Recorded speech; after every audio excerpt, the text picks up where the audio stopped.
Hello friends, आप इस video में देखने वाले हैं क्यूब रूट का शॉर्ट ट्रिक्स। तो आइए स्टार्ट करते हैं। तो इसके लिए सबसे पहले 1 से 10 तक का क्यूब याद होना चाहिए। तो सबसे पहले इसको बनाने के लिए इसको इधर से 3 नंबर्स को अलग कर देना है। यहाँ इसका इकाई अंक 8 है। तो देखेंगे 8, अगर किसी संख्या का इकाई अंक 8 है तो उसका घनमूल का इकाई अंक 2 होगा। तो यहाँ 2 हो जाएगा, यहाँ 2 लिख लेना है।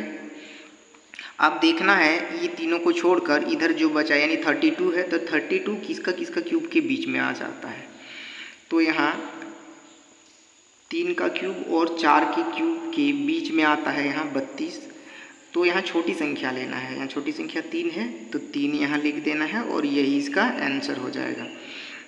अब दूसरा क्वेश्चन को भी सेम इसी प्रकार बना सकते हैं। पहले 3 को नंबर्स को अलग कर देना है इधर से। अब इसका इकाई अंक 4 है, तो किसी संख्या का इकाई अंक अगर 4 हो तो उसके घनमूल का इकाई अंक 4 होता है। तो यहाँ 4 लिख देना है, 4 हो जाएगा। अब देखना है यहाँ 157 है, ये किसके किसके क्यूब के बीच में आता है।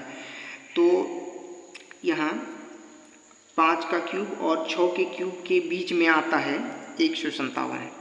तो इसमें छोटी संख्या 5 है तो यहाँ 5 लिख देना है, यही इसका आंसर हो जाएगा। यहाँ भी 3 नंबर्स को अलग कर देना है इधर से। यहाँ इकाई अंक 7 है, तो अगर इकाई अंक 7 हो तो उसके घनमूल का इकाई अंक 3 होता है, तो यहाँ 3 लिख देना है। फिर यहाँ देखना है 1092 है, ये किसका किसके क्यूब के बीच में आता है। तो 1092 तो 10 का क्यूब और 11 का क्यूब के बीच में आता है। तो इसमें छोटी संख्या 10 है तो यहाँ 10 लिख देना है, यही इसका आंसर हो जाएगा। यहाँ भी 3 नंबर्स को अलग कर देना है। यहाँ इकाई अंक 1 है, अगर किसी संख्या का इकाई अंक 1 हो तो उसके घनमूल का इकाई अंक भी 1 होता है।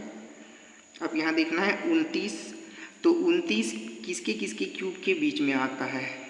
तो 3 का क्यूब 27 और 4 का क्यूब 64, तो इसके बीच में 29 आता है। तो इसमें छोटी संख्या 3 है तो यहाँ 3 लिख देना है, यही इसका आंसर हो जाएगा। अब लास्ट क्वेश्चन को देख लेते हैं। तो लास्ट क्वेश्चन को भी सेम इसी प्रकार से बनाना है। 3 नंबर्स को अलग कर देना है। संख्या का इकाई अंक 8 है तो उसके घनमूल का इकाई अंक 2 होगा, तो यहाँ 2 लिख देना है।